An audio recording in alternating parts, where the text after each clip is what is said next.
नेता जनता की सेवा करने का वादा करके कुर्सी पकड़ते हैं और फिर सेवा की बजाय राजनीति शुरू कर देते हैं।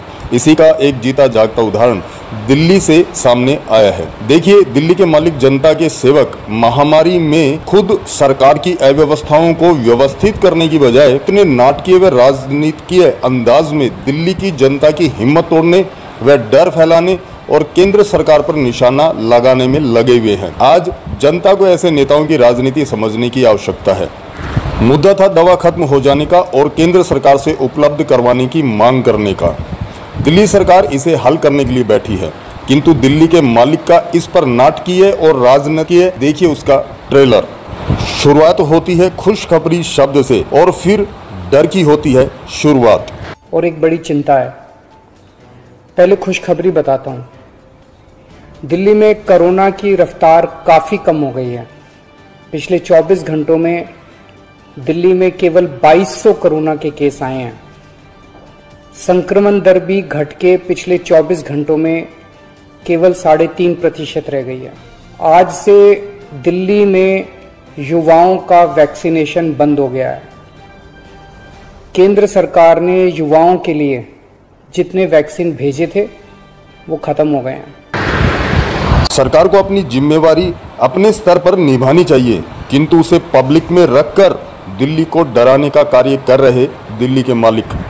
मुझे बेहद दुख है कि हमें वैक्सीन खत्म होने के कारण युवाओं के वैक्सीनेशन सेंटर्स बंद करने पड़ रहे हैं।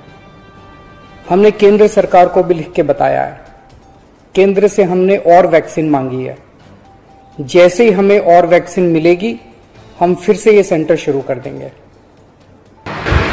अब देखिए अगला डर का डोज।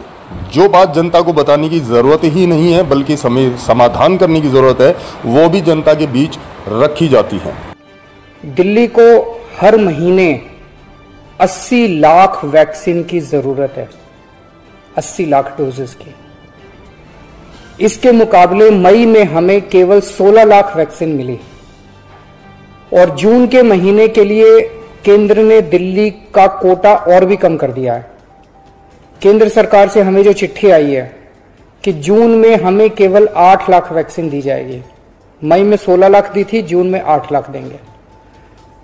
अभी तक हम दिल्ली में टोटल 50 लाख वैक्सीन लगा चुके हैं और दिल्ली के सभी एडल्ट्स को वैक्सीन लगाने के लिए हमें 2.5 करोड़ और वैक्सीन चाहिए। अगर इसी रफ्तार से दिल्ली के एडल्ट्स, अगर इसी रफ्तार से हम चले, 8 लाख वैक्सीन हर महीने मिली तो दिल्ली के एडल्ट्स को भी वैक्सीन लगाने में 30 महीने लग जाएंगे, 30 महीने से भी ज्यादा। तब तक तो न जाने कितनी और कोरोना की लहरें आएंगी, न जाने कितने और लोगों की मौत हो जाएगी। तीसरी लहर से दिल्ली और देश को बचाने का एक ही तरीका है, कम से कम समय में अधिक से अधिक लोगों को वैक्सीन की सुरक्षा दी जाए। बेड, आईसीयू, ऑक्सीजन, दवाई, इन सब की तैयारी तो हम लोग कर रहे हैं, लेकिन कोरोना के घातक असर से बचाने में वैक्सीन ही सबसे ज्यादा असरदार हथियार है।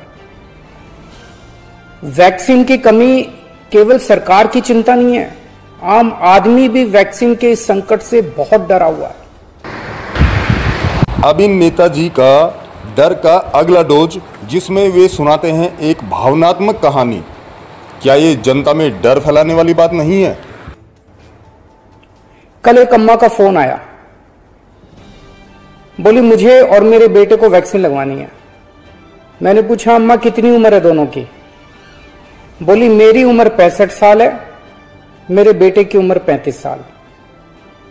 मैंने कहा अम्मा युवाओं की वैक्सीन तो खत्म हो गई, आपको लगवा दूंगा।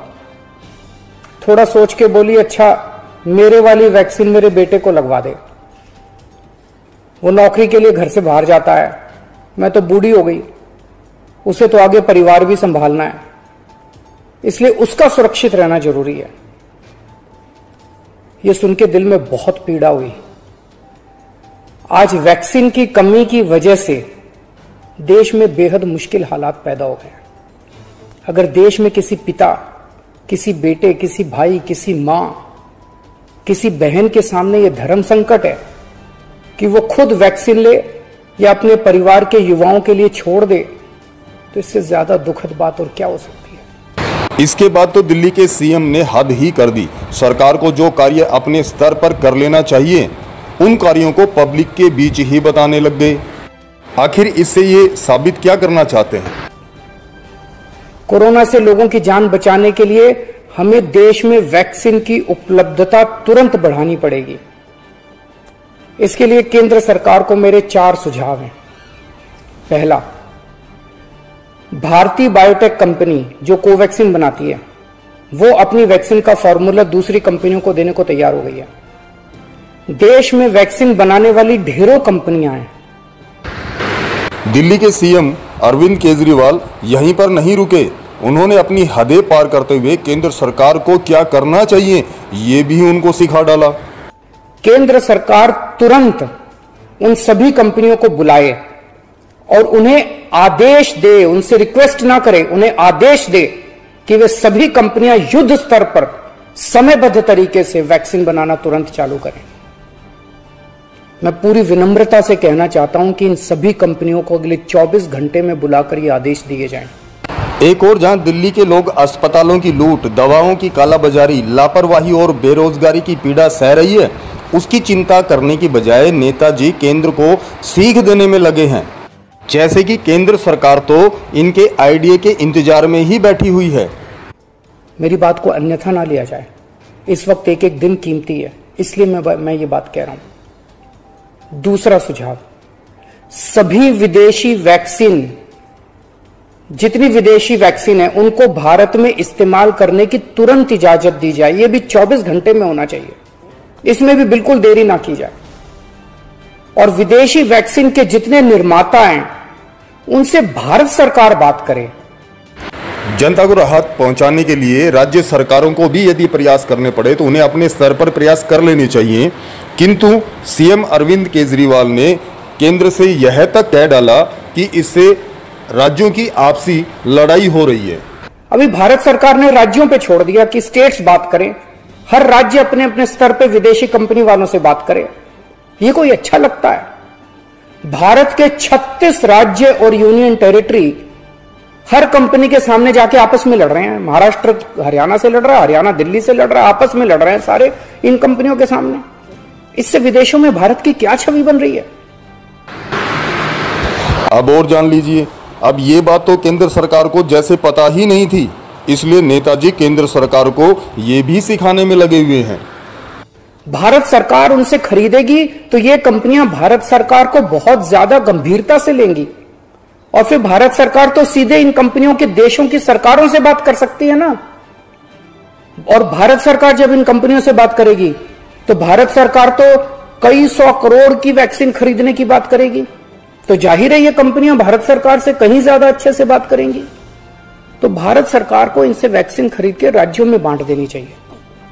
अब इन नेताजी की ये भी समझदारी देख लीजिए। दिल्ली के जमाखोरों को देखने और पकड़ने के बजाय केंद्र को विदेशों में जो जमाखोर हैं उन देशों से बात करके दवाइयां लेकर आने की भी नसीहत दे डाली। तीसरा सुझाव, कुछ देश ऐसे हैं, पढ़ने में आ रहा है मीडिया में, कि जिन्होंने जरूरत से ज्यादा वैक्सीन जमा कर रखी है।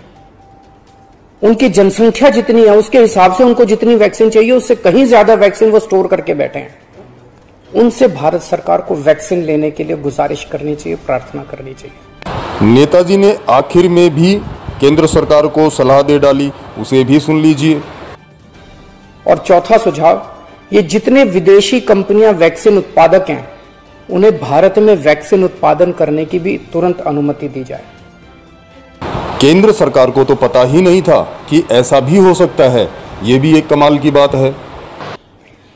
अंत में मेरा केंद्र सरकार से यही अनुरोध है कि दिल्ली को तुरंत वैक्सीन उपलब्ध करवाई जाए ताकि हम फिर से वैक्सीन लगाना चालू करें, अपने वैक्सीनेशन सेंटर खोलें और दिल्ली का वैक्सीन का कोटा भी बढ़ाया जाए। कोरोना की इस लहर में सबसे ज्यादा युवा जिंदगियों का नुकसान हुआ है, युवाओं की मौत हुई है और दिल्ली में इस वक्त युवाओं के कोटे की वैक्सीन खत्म हो गई है। नमस्कार। जनता को आज अपने नेताओं को और उनकी राजनीति और उनके नाटकीय अंदाजों को समझना होगा कि कौन नेता जनता के लिए किस हद तक उपयोगी है, सेवक है, या फिर वह जनता के साथ राजनीतिक खेल खेल रहा है।